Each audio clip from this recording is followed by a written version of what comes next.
News express live में आपका स्वागत है। मैं अब्दुल वहाब। दोस्तों, 17 सितंबर को देश के प्रधानमंत्री नरेंद्र मोदी 70 साल के हो गए। उनका इस बार का जन्मदिन बहुत मुख्तलिफ रहा। एक तरफ बीजेपी ने जहां नो नमो क्विज का आयोजन की ठानी, तो वहीं देश के युवाओं ने इसे बेरोजगार दिवस के तौर पर मनाया।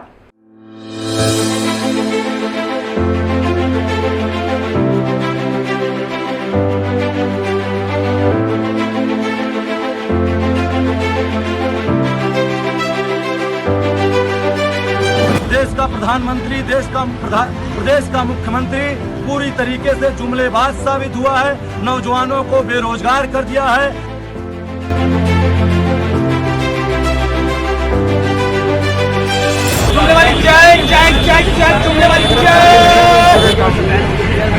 कई लोगों ने फेकू दिवस के तौर पर भी मनाया।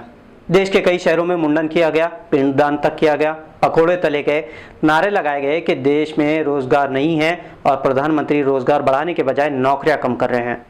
नरेंद्र मोदी ने सत्ता हासिल करने से पहले हर साल 2 करोड़ युवाओं को नौकरी देने का वादा किया था, लेकिन हुआ उल्टा।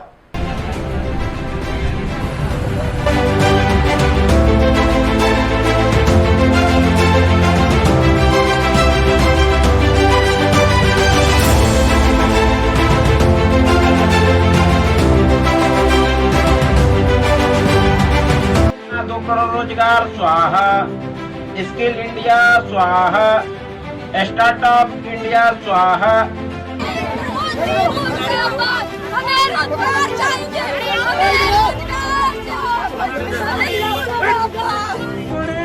बीएड पकौड़े, LLB पकौड़े, MBA पकौड़े, LLM पकौड़े, चाय। सालाना लाखों लोग सरकार की गलत पॉलिसियों से बेरोजगार होते जा रहे हैं। प्रधानमंत्री बनने से पहले नरेंद्र मोदी ने कहा था कि अगर वो प्रधानमंत्री बन जाते हैं तो वो किसी भी सरकारी विभागों और कंपनियों को बिकने नहीं देंगे, यानी निजीकरण नहीं होने देंगे। लेकिन हुआ ठीक इसके उल्टा। BSNL कर्मचारियों को VRS देने की बात हुई। बीजेपी के अनंत कुमार हेगड़े ने यहाँ तक कह दिया कि BSNL में गद्दार लोग बैठे हैं। एयरपोर्ट्स का निजीकरण किया गया, रेलवे का निजीकरण किया गया, LIC प्राइवेटाइजेशन की कगार पर है। डॉक्टर होने के बावजूद दिन भर टीवी पर हिंदू मुस्लिम में नफरत का बीज बोने वाले संबित पात्रा की अगुवाई में ONGC का मुनाफा कम होता जा रहा है। इन सब समस्याओं से नौजवानों में एक गुस्सा है। इसके सबब पहले ही YouTube पर डिसलाइक्स का खेल नौजवानों ने खेला। फिर प्रधानमंत्री के जन्मदिन पर बेरोजगार इंडिया ट्विटर पर खूब ट्रेंड चलाया गया। नौजवान कहाँ जाए? देश में जब नौकरी नहीं रहेगी तो पढ़ाई कौन करेगा? और बीटेक, इंजीनियरिंग, PhD करने के बाद भी अगर नाले साफ करने पड़े तो नौजवान बेरोजगार दिवस ना मनाए तो ताज्जुब नहीं होना चाहिए। रेलवे की कई पदों पर पहले से तो सालों साल भर्ती नहीं होती। भर्ती के लिए लाखों आवेदन आते हैं, इम्तिहान होते हैं, रिजल्ट नहीं लगता। रिजल्ट लगता है तो ज्वाइनिंग नहीं होती। उत्तर प्रदेश में अब तो 5 साल के कॉन्ट्रैक्ट तक पॉलिसी लागू करने की बात कही जा रही है। कोरोना काल भारत के लिए एक दर्दनाक पहलू सामने ले आया है। जनसत्ता की रिपोर्ट के मुताबिक एक तरफ देश में जहां CMI यानी centre for monitoring Indian economy के रिपोर्ट के मुताबिक पिछले 4 महीनों में 50 लाख इंडस्ट्रियल मजदूरों को अपना रोजगार गंवाना पड़ा।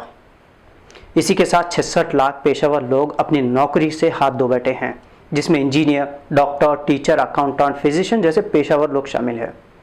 खुद हजारों पत्रकार बेरोजगार हुए। किताबों और भाषणों में युवाओं को देश का भविष्य कहा जाता है, लेकिन जब युवा सोशल मीडिया पर धर्म और नफरत के खेल में एक दूसरे पर कीचड़ उछालने के खेल में डूबे हों तो आपको उनसे भविष्य की कोई उम्मीद नहीं रखना चाहिए। देश की सियासत का मामला लीजिए। एक तरफ जहां सरकारी नौकरी में 50 साल के लोगों को नौकरी से कम करने की बात हो रही है, तो संसद में बैठे नेताओं पर यह बात क्यों लागू नहीं होती? प्रधानमंत्री खुद 70 साल के हो चुके हैं। क्या बीजेपी अगले चुनाव में उन्हें मार्गदर्शक मंडल में डाल देगी? कोई 25 साल, 30 साल, 35 साल के युवा प्रधानमंत्री बनने की कोशिश हो सकती है या किया जा सकती है। राहुल गांधी की उम्र लगभग 50 साल है। क्या उन पर युवा नेता का टैग हटाने की कोशिश कांग्रेस करेगी? देश के कानून और पॉलिसी बनाने वाले लोगों में 90% लोग 50 साल से ज़्यादा उम्र के हैं। लेकिन किसी नौकरी के लिए जब आवेदन मंगवाए जाते हैं तो उसमें 25 साल से 30 या फिर 35 साल की ही सीमा होती है। फिर अब 50 साल में रिटायर होने लगे तो जाहिर से एक तरफा खेल बंद होना चाहिए। युवाओं का प्रधानमंत्री मोदी के जन्मदिवस पर बेरोजगार दिवस मनाने से हालात बदलने वाले नहीं हैं। सरकारें सोशल मीडिया के हिसाब से नहीं बदलती।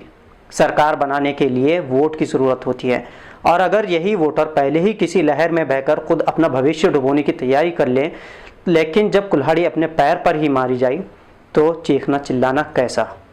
कहते हैं गेहूं के साथ कीड़े भी रगड़े जाते हैं। बेरोजगारों को दर्द तो सहना ही होगा, और अगर चाहे कि दर्द कम हो तो इलाज में ही भलाई है, जो भारत जैसे देश में युवाओं को पॉजिटिव और निर्माण कार्यों में शामिल होकर लोकतांत्रिक रास्ते से ही हासिल होगी। वरना सुपर पावर बनने और बनाने का जो भाषण के जरिए नशा परोसा जा रहा है, खूब लेते रहिए और दूसरी तरफ सियासी रैलियों में जय जयकार के नारे लगाते रहिए। इसी को देश हित समझकर अपना मुकद्दर बना लीजिए।